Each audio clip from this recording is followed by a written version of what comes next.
afternoon, everybody, and welcome to another webinar from Jolly Learning. And we're very excited to share some new products with you today. And today we're going to be looking at the Folktale Readers and the Phonics Handwriting Books. But before I move on to that, there's a few things I want to share with you. And one of the things, did you know, is we never mention enough that Jolly Phonics is a validated phonics program. And if you want to know any more about that, please pop us a line at jollylearning.com.uk and we can have a look, but also go to our website to see our validation and all the case studies that we have to support this. And also on our social media, whoops, what's happened to Instagram? Instagram is Jolly Learning. So we'll correct that. That's popped off. But please look out for us in social media. There it is. It's playing up with me on a Tuesday afternoon. Please check us out on our social media. And also, if you have any queries about training, please contact me and I'll be very happy to tell you about all the training options that we have. But let's go into what's in the session. And I'm delighted that we're able to explore the contents of the folk tales for decodable readers and also the handwriting books. And what we will do is keep the questions to the end. If there's small little questions, one might be able to ask the two presentations before we get to the end. But if it's a long question, please write it down. And we really look forward to answering these questions about any of the contents or what you'd like to know about them. But small questions I will answer through the webinar. So let's meet our presenters. And of course, we have the lovely Sara Wernham, who is joining us, and Jeni Windall. First time for you, is it, Jeni? Yeah, first time on a webinar. Yeah, first time on a webinar. Of course, we have Sara. And how are you today, Sara? Very well, thank you, very. Yeah, and so we're going to be starting with Sara, who's going to be talking about the new folk tales. And again, we'll have a little break before we go on to Jeni, just in case you have a few questions. But more importantly, please let us know anything you want to know and your feedback. So, Sara, I'm going to pass over to you. And it's all yours now, Sara. Thank you very much.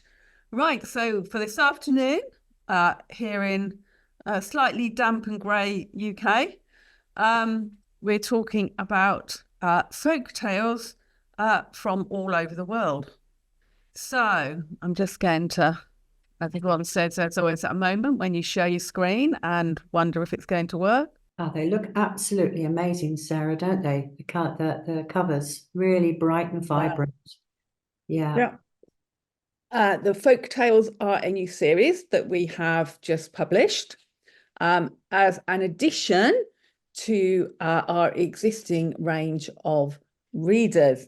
And I am actually going to start by just saying a little bit about our readers and decodable readers, because that's a very important part of being a synthetic phonics scheme.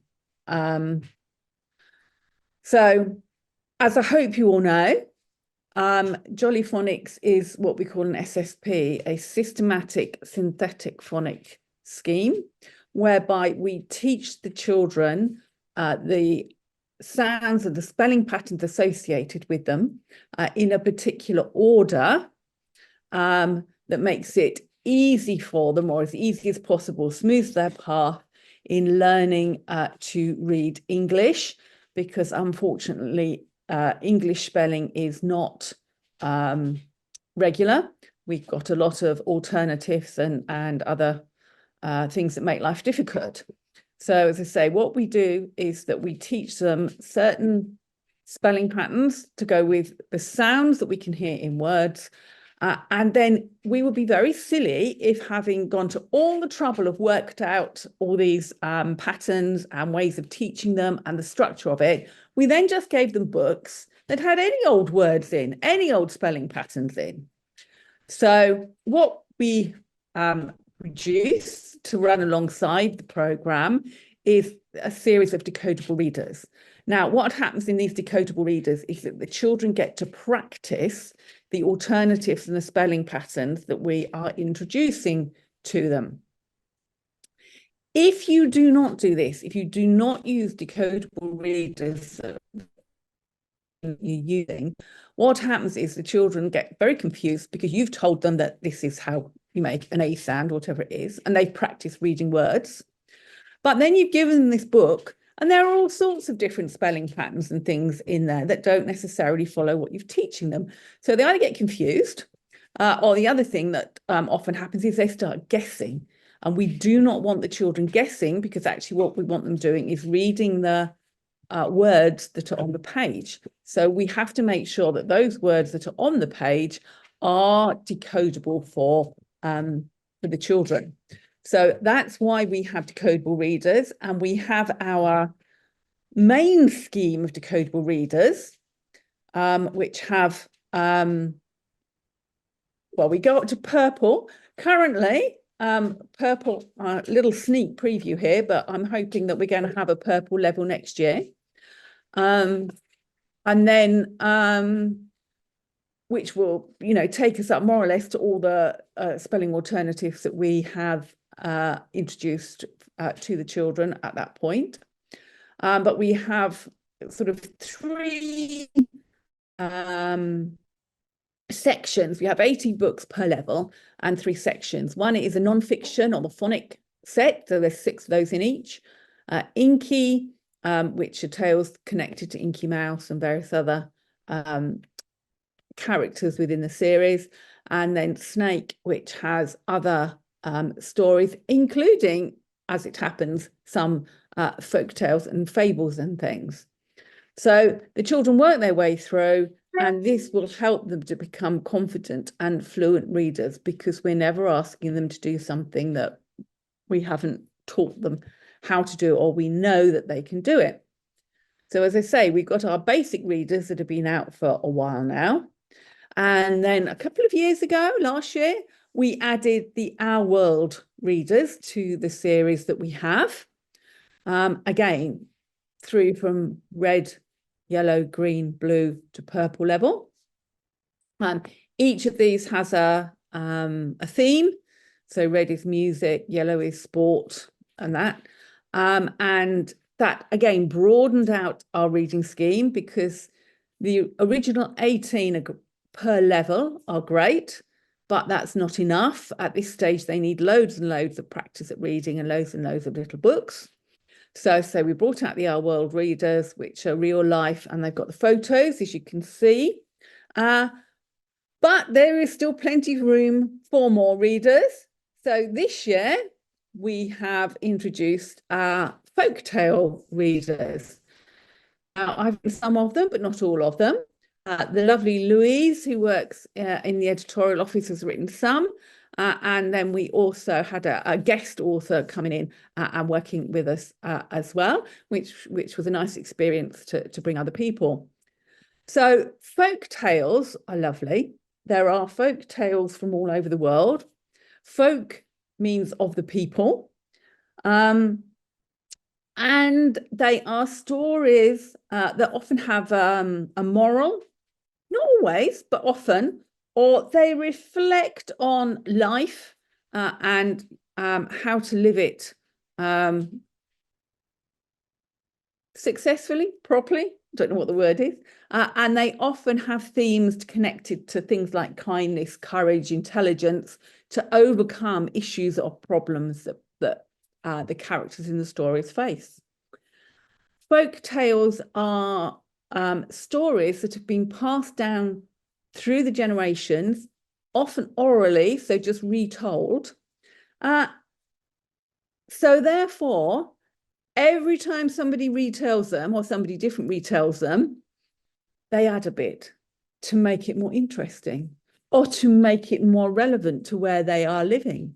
Okay, so these tales have developed over time. They probably didn't have a single author, but every time they've been retold, they may change a little bit.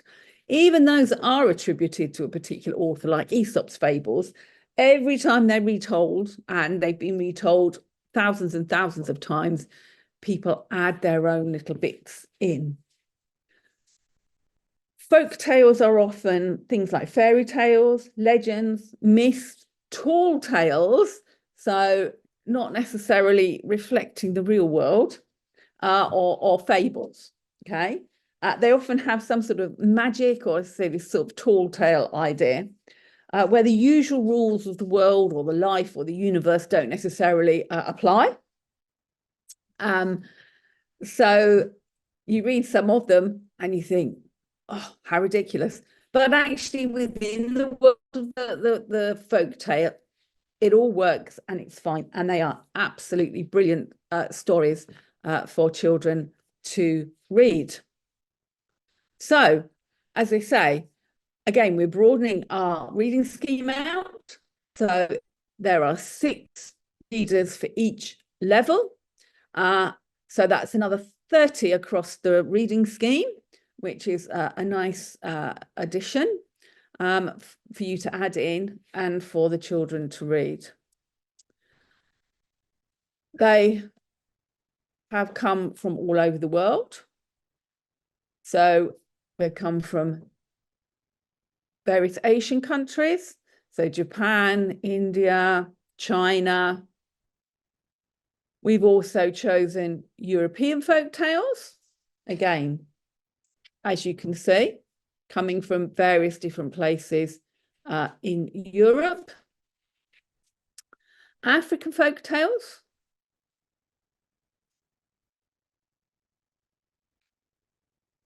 South American. And of course, North American. So we've tried to cover as far as we can. We had a slight problem when it came to the Oceania folk tales. There is a movement that has grown up within Australia, particularly in the Aboriginal people, that they're not that keen on outsiders retelling their stories, which they regard as part of their cultural heritage. So though we did originally look at some of the Aboriginal tales, we haven't actually included them for that reason. But we have got a tale from a South Pacific island called Vilia, which is a small island out there, to represent that part of the world. So as I say, a complete range and a range of the different places within each level. So it's not like red level is all from India or somewhere. And the artwork in these is absolutely beautiful. A number of different artists and illustrators. And Louise went to great trouble to try and get illustrators that would reflect the feeling of the different places that the stories had come from. So these are just a few pages, as you can see. As I say, to try and reflect the sort of art and the background and what is connected to that part of the world. As with all our books, on the back cover, it tells you a little bit about the reader, and it tells you the levels and the different books that are within that level. So that information is on the back cover. And again, as always, we have a lovely illustrated front cover, which is one of the illustrations from the book. Inside, again, as per usual, on the first page, on the inside cover, there is some information about what the children should know before they are given these books, and a lovely illustration with all the sight words and the different alternative spellings that they should know before they get this book. And you can have a quick check through with them if you want to.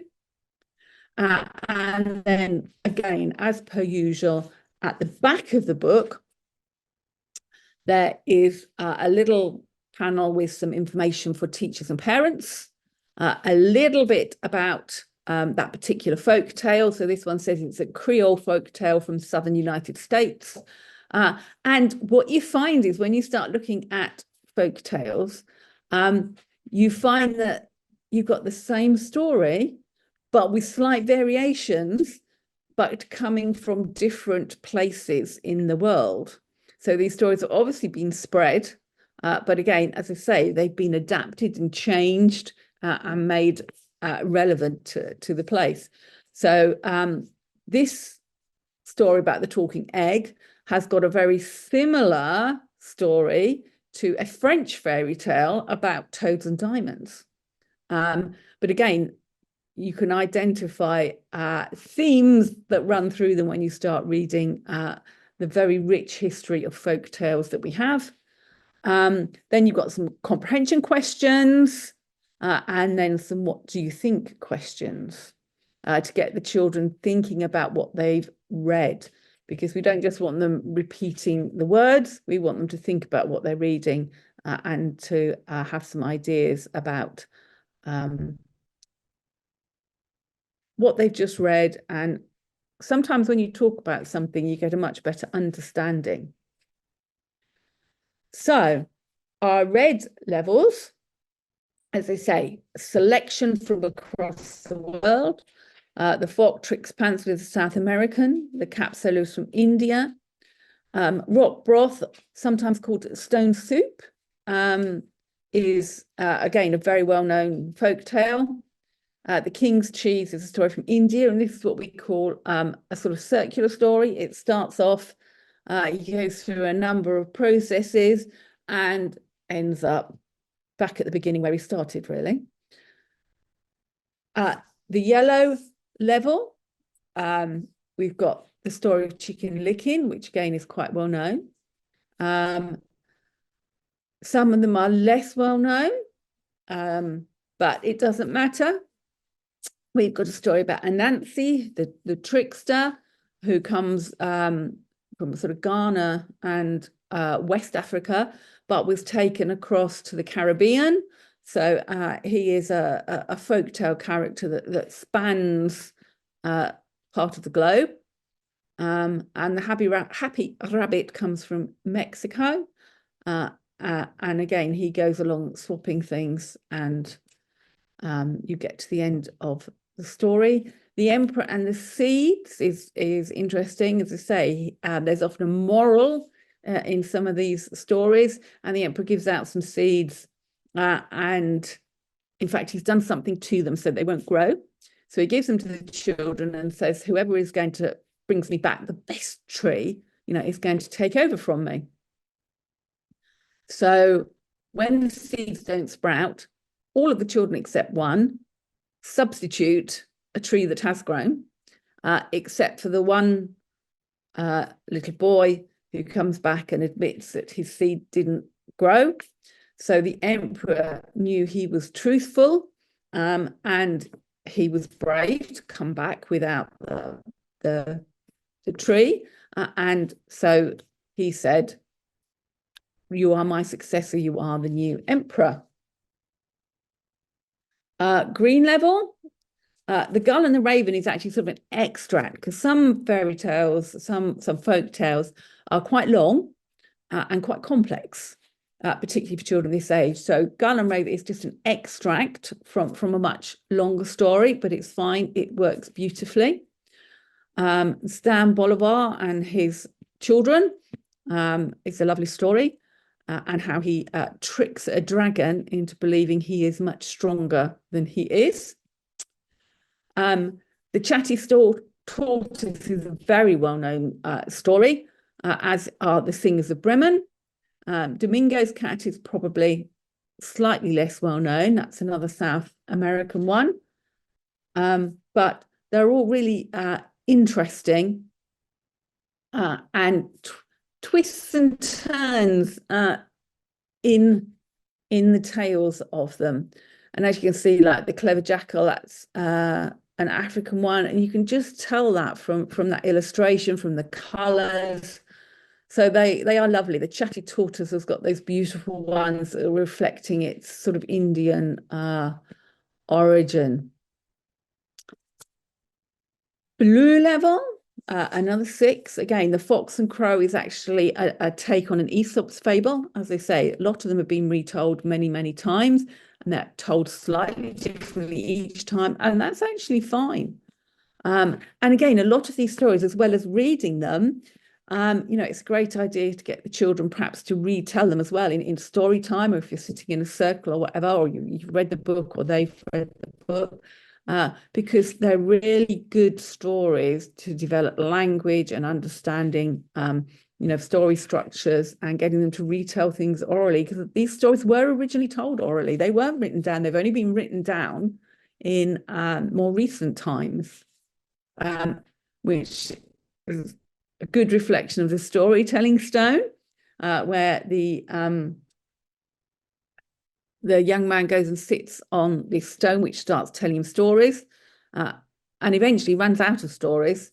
And then he tells him that now he knows all these stories, it's up to him to go around the world, or to go round where he lives and retell these stories to the other people and the other tribes. So that's a nice linking with the whole idea of the folk tales. And the 2 frogs live on either side of a mountain. Does that sound familiar? There's lots of stories where on one side of the mountain, the other side of the mountain looks fabulous, and on that other side of the mountain, they look back and, oh, that's a much better side of the mountain. And I'm sure, as you'll probably know, when you get there, it's not that the other side is better at all. So folk tales are great because they have lots of morals and things in them. And then finally we come to our purple level. So we've got a North American and a Native American story about the Bear Clan, which again, we're doing the EAR air at purple level. So that's repeated lots in this book, and how the old man who doesn't look very well, and he goes to get help, and some people won't give him help. So he moves on, and then eventually an old lady in the Bear Clan takes him in and looks after him, and he teaches her all about the herbs that are needed to heal people and to treat people. And the Bear Clan then have all that knowledge because they were kind to this old man, and the other tribes don't. So they have to come to the Bear Clan in order to understand what's been going on and what they need to do. How the Yams came to Earth, as I say, is our oceanic one. That's lovely, completely ridiculous. He fires arrows at the moon, and he fires another arrow, and the arrows all stick together. And then he climbs up the arrows, and he finds a man in the moon who's eating yams. And then he brings some yams back down to the earth because they're so delicious. So to say, these folk tales often have a sort of sense of ridiculous in them. The same with the sweet porridge, where the pot keeps on cooking and the village gets flooded with porridge. And then we've got some more, which are sort of ones with a moral, really. The tax collector, who obviously, because all tax collectors in stories are mostly always corrupt, and how he gets tricked and shown up for his bad ways by some boys.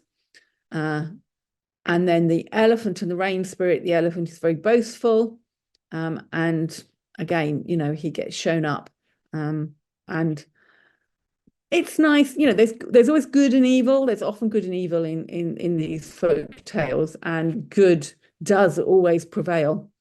And then the last one in the purple level is the elephant's friend, which again talks about or reflects on the theme of friendship, and the elephant befriends a dog, which then get sold and taken away. And it was very sad, but in the end, they get reunited. And you know how important it is. You can have all the wealth. You know the elephant's well looked after because he belongs to the Sultan. He's got all the food and everything else, but what he really wants is his friend, because friends are very important in the world. So, as I say, that's a very quick trip around our folktale readers. Sarah, I'm going to interrupt you here to ask you just a few little questions. You and I are great believers in books having more than one value, which is they're not just for reading. We can use them in many other ways, can't we? We can use them for vocabulary, we can use them for questions and comprehension. And maybe you'd like to highlight a few tips for teachers about using the books, because if you've bought them, there's so much you can do with them apart from their main purpose. Absolutely. You know, as I've already said, you can use them to do oral retelling. I'm just trying to stop my screen share and it's not letting me currently. Okay. But if someone else could do that, that would be great. Okay, I'll be working on that for you. Yeah, we can, as I say, because they come from an oral retelling tradition, then we can use them in that way. So you can get children to retell the tales because they're very conducive to that. The beautiful, fabulous, I think we've done it. Yeah. The beautiful illustrations. Again, you can look at the beautiful illustrations and get the children to copy them, to look at the different parts of the world, to find out about the different parts of the world where these folk tales come from. And then again, you can extrapolate the themes from them. Like I say, the elephant and his friend, the dog, but, you know, talk about friendships. So you're then moving on to sort of personal and social issues. You know, is it right to steal from people, and the morality in the world? So they contain a huge number of very important ideas and reflections.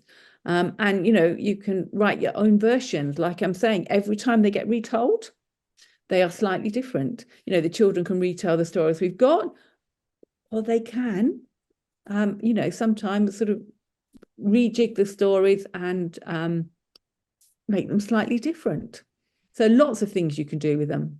And one of the great things that we've done with them is using them as our base for creative writing, because when children have a story, it's far easier for them to build on that story for creative writing. So these are just brilliant, and using the visual cues to help them with that is a really good foundation as well. And somebody mentioned about teacher guides. Well, you have a lot of information in the books about how to use them to support children who are emerging with their reading. But also you can take a lot from the teaching notes and also the program on how to use the foundation of these books to help in many other ways. I mean, Sarah, you and I have used the books to find initial sounds, tricky words, punctuation, and possibly with grammar looking for verbs, because these books you can go back to. And children love going back to resources they've used in the past. And as I say, you know, we have within the tales that we've chosen, as well as getting us spread across the world, we have chosen ones where the particular alternative spellings and things that they should be learning and working on are in there. So in the purple level, let's say that you've got the EAR for the air, for the bear clan, you've got the PH saying F in the elephant. So they have been carefully structured and worded so they will support the phonic work that you're doing as well. So again, look for the words with a PH in, look for the words with an EAR saying A in it. You know, look for the other ones that are on the particular level that you're doing, the hop over E words or whatever. So they do reflect your other teaching as well. So you can use them to reinforce that. Yeah, they really are a wraparound resource to support not only the core of the program, but also help children with their vocabulary acquisition, the fluency of their reading, but more than anything, that they're making sense of everything that they're learning. Isn't that correct, Sarah? We're giving them something that helps put all those 5 key skills in place. Absolutely. And we'd say don't rush ahead. If you've got a child who's reading really quickly, they might be doing it for production, but we also want to make sure we have comprehension. So as a teacher, asking questions, simple things like, tell me 3 things you liked from that story. That's not an excessive task for young children. 3 things you'd change, 3 things you like, or write 3 sentences. So, And the more the children read and the broader their reading, obviously the better their understanding and the better their reading becomes. I often liken it to when people learn a musical instrument and you take grades. Now, actually, you can progress up the grades by playing 3 pieces per grade, but that doesn't make you a great musician. No. Because really you need to broaden out what you're doing. And get as much experience as you can and play as many pieces as you can. And the reading scheme is a bit like that. You've got your central core with your Inky, Snake and Phonic, which are lovely, and you will do okay by progressing up them. But the wider and the broader and the more experiences and the different books we can get the children to read, the better they will be. And another thing that I would say is they're great for cross-curriculum themes as well. Parts of the body's colors, emotions, social emotional learning. How do you feel about the person, PSHE, and also all this vocabulary that the children can be using to add to the books. And we've got a lot of questions about where the books can be found. There's an e-commerce site that I think we're putting information in there on where you can source the books and the program. And I think, Sarah, it really is a wonderful addition to the program. And I'm just going to answer a question I can see. Yes, the red level correspond to the red level in all the others, the red level Our World, the red level Folktales, the red level in the original series. They all are at the same level. They use the same phonic spellings, alternative structures that they have. Yeah, and Stella, thank you. Yeah, they can be used for role play, and that's a great way for children to be editing, taking out the key sentences in the story. I mean, there's so much you can develop from one book.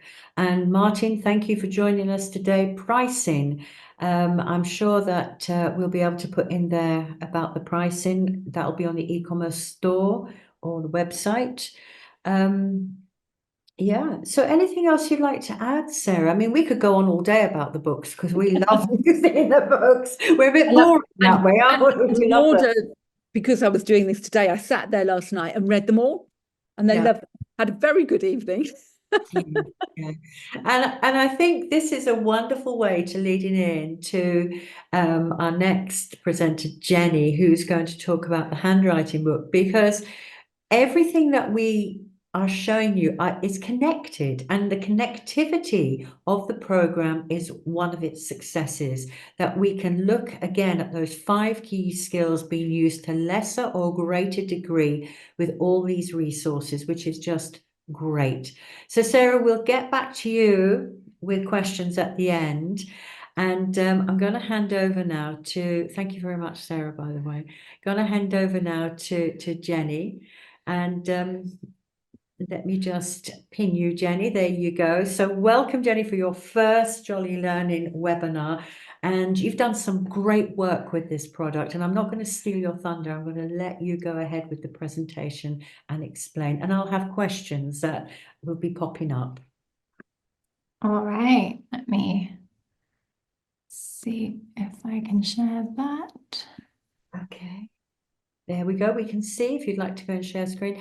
Lots of questions about where the books can be obtained, and I'm sure that that information will be put in before the end of the session. So go ahead, Jeni. It's all yours. Yeah, so these are the Jolly Phonics handwriting books. A little bit about me. I'm Jenny. I was hired as an editor at Jolly Learning, but actually on these books, I was also illustrator and designer. And these are what I have been working on. I was hoping that I could find my notes, but I can't find them anywhere. So I'll just have to try and remember them.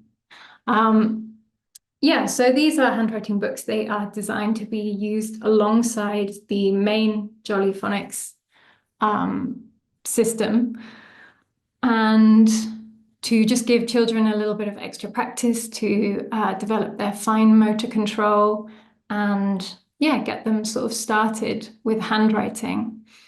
They are decodable for the letters that they've already learned, so they won't have any exercises that they need to be able to,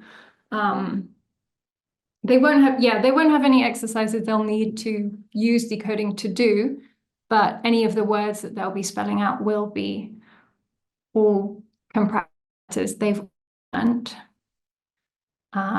We will just go into them a little bit. So this is an example of the page layout. On the left, they're going to be learning the letter form, how it's made up. And you can see the illustrations and the practice are all quite integrated. So they have this good visual cue of the sound when they're practicing the letters. And on the right page, they've got the practicing the kind of the forms that go into making the letters. So the up and down to make the ends of the pencils is useful for the P's, the stem of the P's, and then the spiral is quite useful for the, I think it's called the bowl, maybe, the bowl of the P's. I think I look it up every time I talk about these books and then immediately forget it. So yeah, I'm pretty sure that's the bowl of the P. And then they've got a little bit of practice, you can see on the right-hand page, of letters they've already learnt and putting together a word from the letters they've already learnt, which is tip. So, Jenny, just going back to that previous slide, another way that this could be used for your classes is you have provided teachers with a great opportunity for finger tracking before they do the activity. And also there is a little icon which gives the teacher a prompt. And we've got... Yeah, I will get further into the prompts. But what I wanted to share was that when I was looking at this, I thought this is absolutely great for finger tracking so that children are making that hand-to-eye coordination before they actually attempt to do the task, which is often rushed. We often rush children straight into writing, and doing the finger tracking, making that hand-to-eye coordination is so important. And that's why I love these pages. So sorry to interrupt, but I wanted to mention that. That's all right. Yeah, that's a really good point. And then, another example is this R page where, they've got the R in the rabbit's ears. On the right, the exercise isn't necessarily connected to forming the R, but it's tracing the path of the robot through the maze to drop off his recycling in the bin. And so they're keeping the pencil within the line, which is just another way to develop those fine motor skills, just pencil control, which is really important. And this is the page that you'll have in the middle or after every few letter groups, which is just generally sort of practicing more making words or writing sentences, and then some other little activities. So, tracing the lines in these monster pictures, and some questions about them, which, as I said, I will get into. So these are the parent-teacher notes. So we have three kinds of notes. We have the pencil icon, which means it's to do with drawing, tracing the lines or coloring. We have the question mark, which is about talking about the picture, and we have the magnifying glass, which is about looking closer. So in context, on this page, which we've already seen, we've got the pencil icon, and the children are encouraged to color the parrots pink and purple. So this is something that they can maybe sound out when they're colouring, the P for the pink and the P for the purple. So again, making that link really strong between the written and the sound. And then for this one, it is talk about the picture. So the question is, why might the duck be sad? And maybe it's sad because the other ducks are dancing and it doesn't have anyone to dance with. So really trying to elicit the D sounds in the answer. Because, yeah, practicing, again, the sounds. And then finally, a look closer one. So in this example, it's what is hiding behind the coral? And it's an octopus. This is page 2 of the O. Okay, this is my favorite bit of these books. This is Spot the Frog. So we were really trying to think of how we were going to integrate a reminder for kids to be practicing the froggy leg grip when they're writing. And we thought about icons, but that didn't really work. We came up with just hiding a frog on, I'd say, about every other spread in these books. So when the children see the frog and it's something they're actively looking out for, so they really engage with it, they will be hopefully reminded to, adjust their grip to make sure they're holding it correctly. So here the frog is lying on a log watching a ladybird race, which is the second page of the L spread. And here the frog is hiding in the audience of a mouse music concert. But yeah, that's my favorite, one of my favorite bits of these. And they will also have, as part of the page layout, at the beginning of the book, they're going to have a recap of the letters they learned in the last book. And again, they'll have the visual hints. So they'll be following the S to a seal and the P to a parrot. So they'll still be able to make that really strong connection between the letter and the sound. And then at the end, they will have a recap. This is probably the most intensive writing page, but just a little recap of the letters they've learnt in the book and a suggestion to draw a picture in the little boxes. And Jenny, that's quite a powerful activity, actually. That's reversing the skill and also their comprehension, and makes it very meaningful when they can do a little drawing, making the connection to the initial sound. So this is really a lovely way to consolidate a lot of things going on. It's beautiful. Yeah, I think it works. It works really well as a recap. So these are going to be available in print and precursive, but we've tried to keep the illustrations and the content the same as much as possible. So for example, in this spread on the precursive page, we've got the letter K with the little tail at the end, the loop, and then the flick upwards. And they are practicing this on the next page with the bow at the bottom of the kites. They're practicing that shape. And on the print page, it's exactly the same illustration, but here they're getting that practice for the chevron on the edge of the K, the sort of right-angled bit on the left side of the kites. And then here are 2 pages, one from the print and one from the precursive. And we've got the joined up digraphs in the precursive. And yeah, well, we can see they're joined up, and in the bodies of the snails, they're joining them up and they're making part of the snail's head with them. But in the print, they will be not joined up, so they will have the 2 separate letter form practices.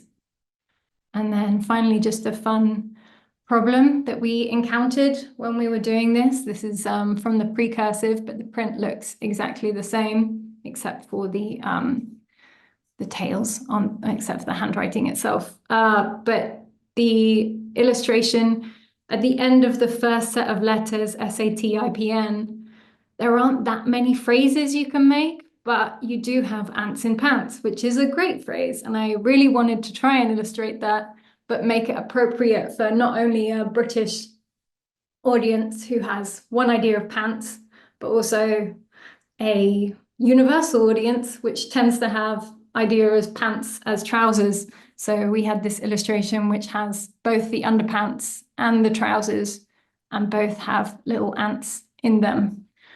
So we made that sentence work for both, that sentence and that illustration work for both print and precursive. And that's the end of my presentation. Oh, you're muted, Yvonne. Okay, so we have a question asking if we have any of the books with capital letters, and the decision was made not to have capital letters yet because children are still making that connection with lowercase and, you know, the grapheme and the phoneme. Is that correct, Jeni? Yeah, that's right.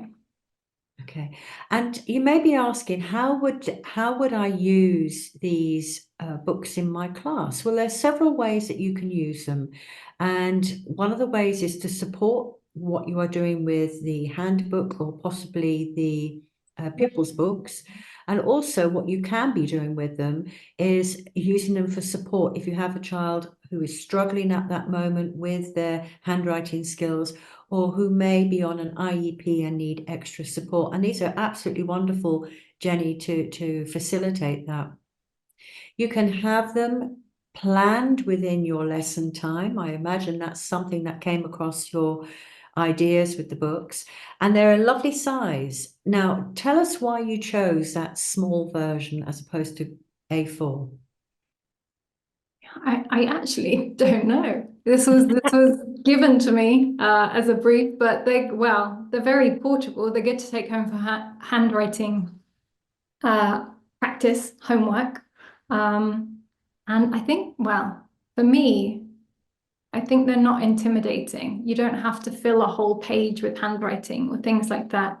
You have quite a small size, so you don't have like intensive amounts to do. I think also when we're looking with small hands, little hands, and doing the work, it's manageable. And also for some children who are finding mark making and letter formation challenging, not having a great big page, it can be often overwhelming for children, and it's easy to manage. And Sarah, what would you like to say about the handwriting books? No, they're very sweet. And you know, correct pencil formation is so important to get it right in the first place, because that's so much easier than having to correct it later on. And also, you know, forming the letters, you need lots of practice of. I know we've got a line on the sound sheets or in the workbooks, but actually you need to go back, like with all things, you need to go back and practice. You need to go back and do it again and again so that children really remember it and they get that motor memory by practicing and doing the formation and the letters correctly. And as I say, yeah, that is how you develop neat handwriting, which is what we are all aiming for. Yeah.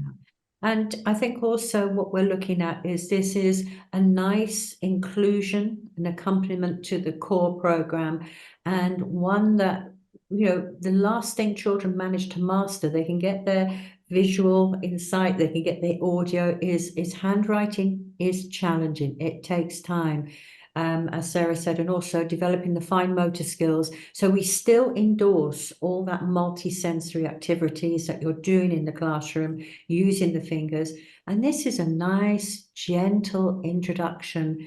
And I love the way that Jeni has got frog, the froggy grip, reinforcing that all the way through, the little prompts, and also the connection to the initial sound and the illustration.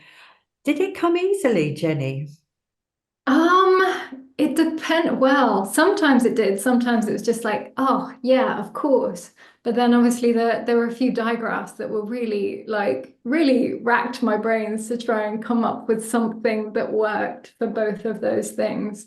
I can't think of any right now, but yeah, it was. They really are lovely. And I'd like to ask if anyone has any questions that they'd like to ask the author and the creator of the resources before we wrap up. We've got a few minutes before we do that.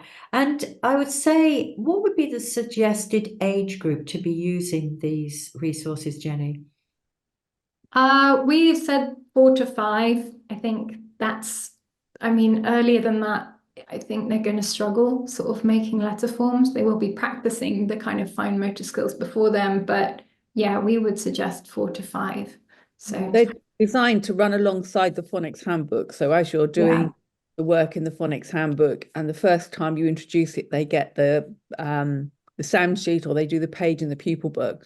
But then during the next few days or the next week or whatever, then they can do some of the pages in the handbook, which will reinforce the work that you've done. Obviously, you can't use them before you started teaching the sounds and teaching formation. Very young children just haven't got the motor control in order to complete them. So as I say, we envisage them really being used to run alongside the main, the first Jolly Phonics handbook. Slightly behind that, because obviously you need to teach them how to write each letter before you then ask them to practice it within the handwriting book. And some of you are mentioning that in your countries, the curriculum for writing starts at 3. Well, these are designed to have that flexibility. As with all the program, it's highly adaptable, highly flexible, and you can use them at your own pace. You don't have to rush through them if your curriculum insists that children start writing. But also, at 3 years old, writing can be finger formation in the sand. It can be finger tracking. It can be mark making. So it's quite a broad area as well. And someone's asked about the size.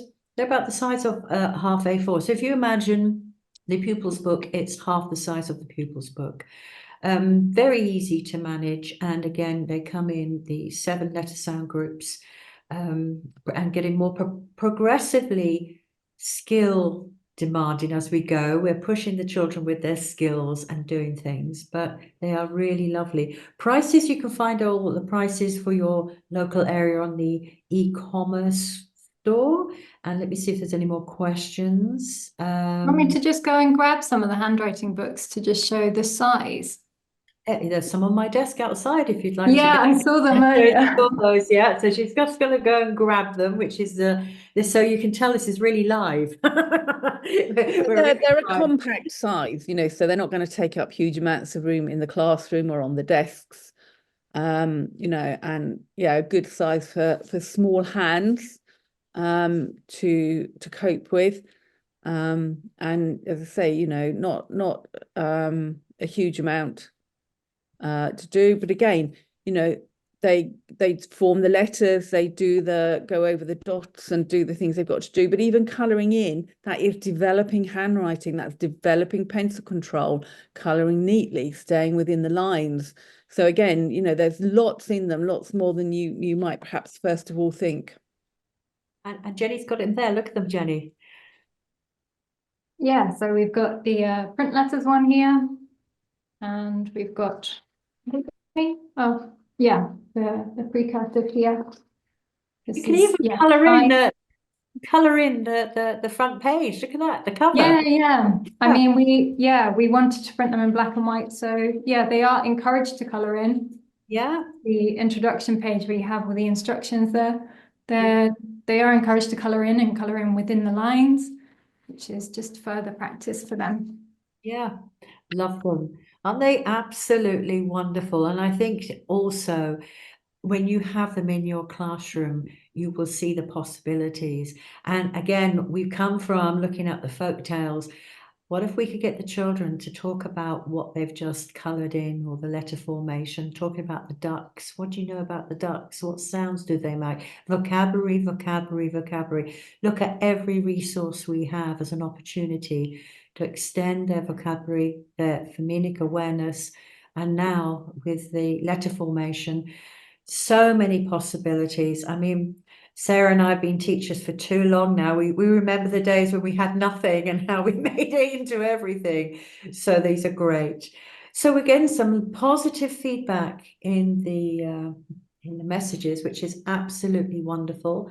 And thank you, Ollie, for keeping them all up to date on where they can find all the resources. And if there are any more questions, we're nearly finishing on time. Any more questions? Lots of practice ideas? Yep, thank you. Wonderful books.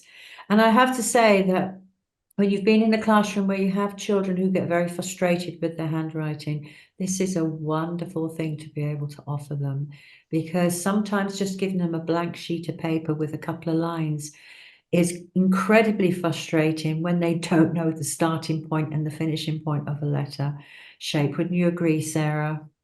Yeah, you'd say these got a sense of humour that we try and bring to what we do within them as well. So, they are a delight to look at.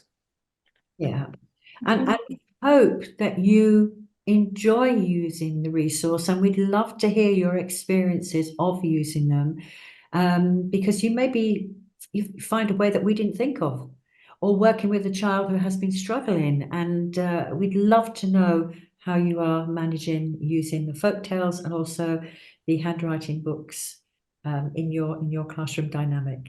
So I think we're nearly at the time. Any more questions? I'm just going to check if we have any questions. Will they be digitalized? Well, we're always mindful of the request for digital, but also we're mindful that a lot of schools don't do photocopying anymore. And there's something really nice, I think, Sarah, you'll agree, about having a little book, because you can see the progression. And also, if you're explaining to a school inspector a child's progression or their difficulties, having everything in one place makes it a lot easier, doesn't it, Sarah? Yeah, I mean, instead of having 24 sheets of paper or however much it is, it is all contained and together and neat within the book. So it works very well. Yeah. So from the point of view with the little handbooks, evaluation and assessment of the children's progression, it's great because you can see where they were really going out of the lines to them getting so perfect. And that's what we want to show parents as well. So it's nice to have the little books put together. Well, I think we're coming to the end now, and no more questions. Keep creating, Jeni and Sarah, and yeah, can't wait to share with the children. Please let us know how you get on with the folk tales with the children, how you're using them, and yeah, it's lovely. So, Jeni and Sarah, were there anything you'd like to add? No, just if it's your morning, have a nice day. If it's your evening, have a good night. And it'll be lovely to catch up with people and to hear your experiences. Yeah. And again, Jeni, now what's the next project? We want to see more, so no pressure. Yeah, I'll do my best. I'll try and live up to my own standards if I They can. are So thank you so much. We've got her busy on other projects. She's not Yeah, she's we're not all lacking with work. Yeah. Well, thank you, Jolly community, for joining us. And we are always open to your ideas and suggestions for webinars and what you'd like to hear more about. And again, we are very appreciative of anything you'd like to share with us. So thank you for sharing your time this afternoon. And thank you, Sarah and Jeni. And we look forward to seeing you all again soon. And bye for now. And have a wonderful afternoon.